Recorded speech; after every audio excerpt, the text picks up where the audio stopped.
Hello everyone, good morning, welcome to JK studies classes. I hope सभी लोग अच्छे होंगे। देखिए आज क्लास 9 का क्वेश्चन को लगाते हैं, आप लोग ध्यान से देखते रहिएगा। क्लास 9 का शंकु पे रिलेटेड प्रश्न है, ठीक है। चलिए देखिए क्वेश्चन क्या है, पहले हम समझा देते हैं, उसके बाद इस पर डिस्कस करेंगे। देखिए बोल रहा है एक शंक्वाकार कैनवास के तंबू के आधार का व्यास 14 मीटर है और उसकी तिर्यक ऊंचाई 6 मीटर है। उस तंबू में लगे कैनवास का क्षेत्रफल ज्ञात करें। कहने के मतलब कि कैनवास कैसा है, शंक्वाकार, मतलब कि शंकु के आकार का है ना। कैनवास कैसा है, शंकु के आकार का। अब हम बता ही चुके हैं कि शंकु कैसा होता है। शंकु का आकार हमेशा बर्थडे वाला टोपी जैसा होता है ना। देखिए शंकु में एक ऊंचाई दिया हुआ रहता है, एक त्रिज्या दिया हुआ रहता है। क्या बोल रहा है, शंक्वाकार है। कैनवास कैसा है, शंक्वाकार है। शंक्वाकार बना दिए हैं, ठीक है। बोल रहा है व्यास 14 मीटर है। तो हम पहले भी बता चुके हैं कि यहाँ से जो वृत्त, शंकु का आधार कैसा है, वृत्ताकार है ना। वृत्ताकार जो वृत्त के आकार का, और उसके बीच का जो केंद्र होता है, केंद्र से लेकर ये परिधि तक की दूरी को त्रिज्या कहते हैं, है ना। त्रिज्या मतलब आर। लेकिन बोल रहा है व्यास 14 मीटर है। जब यहाँ से यहाँ तक की दूरी को त्रिज्या कहते हैं और ये पूरा दूरी को व्यास कहते हैं, है ना। तो देखिए और फिर क्या बोल रहा है, तिर्यक ऊंचाई।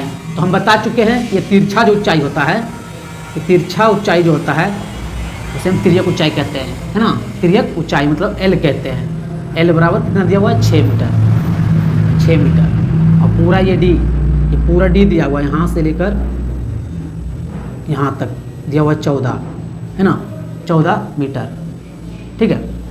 लेकिन यहाँ से यहाँ तक को त्रिज्या कहते हैं। तो आर बराबर कितना हो जाएगा, है ना, मतलब व्यास का आधा, मतलब कि डी का d/2। आर बराबर क्या हो जाएगा, d/2।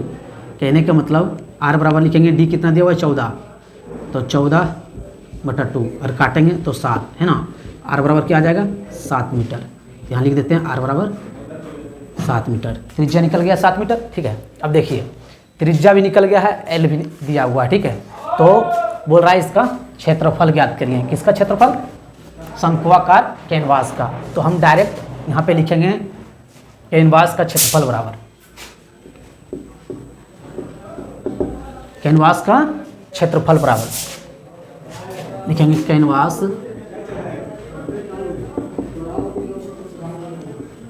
का क्षेत्रफल बराबर पाई आर एल। पाई आर एल क्यों लिखे, क्योंकि कैनवास कैसा है, शंकु का आकार का। तो शंकु का क्षेत्रफल होता है पाई आर एल, वक्रपृष्ठ होता है पाई आर एल, ठीक है, ध्यान रखिएगा। देखिए पाई का मान हम हमेशा बता चुके हैं, पाई का मान होता है 22/7। तो लिखेंगे 22/7 गुना आर मतलब त्रिज्या। त्रिज्या कितना दिया हुआ है, 7 मीटर। कितना, 7 मीटर। लिखेंगे 7 मीटर मल्टीपल, मीटर नहीं भी लिखेंगे चलेगा, क्योंकि डायरेक्ट लास्ट में मीटर लिखेंगे, मल्टीपल एल मतलब तिरछी ऊंचाई, है ना, तिर्यक ऊंचाई। तो 6 मीटर दिया हुआ है, तिर्यक ऊंचाई 6 मीटर। देखिए काटते हैं, 7 और 7 कट गया, 6 दूनी 12, 6 दूनी 12, 12 2 हाथ में 1, 6 दूनी 12 1 13, मतलब कि 132। अगर क्षेत्रफल जब भी निकालते हैं, अगर कोई डिजिट या फिर व्यास या ऊंचाई मीटर में है, तो जब क्षेत्रफल निकालते हैं तो मीटर स्क्वायर करेंगे, क्योंकि क्षेत्रफल को हमेशा मीटर स्क्वायर में लिखा जाता है, ठीक है। इतना करने के बाद मेरा क्वेश्चन का आंसर सही हो जाएगा। आई होप सभी लोग को समझ में आया होगा। अगर वीडियो समझ में आया है, क्वेश्चन समझ में आया है तो लाइक करिए, शेयर कीजिए। बहुत बहुत धन्यवाद।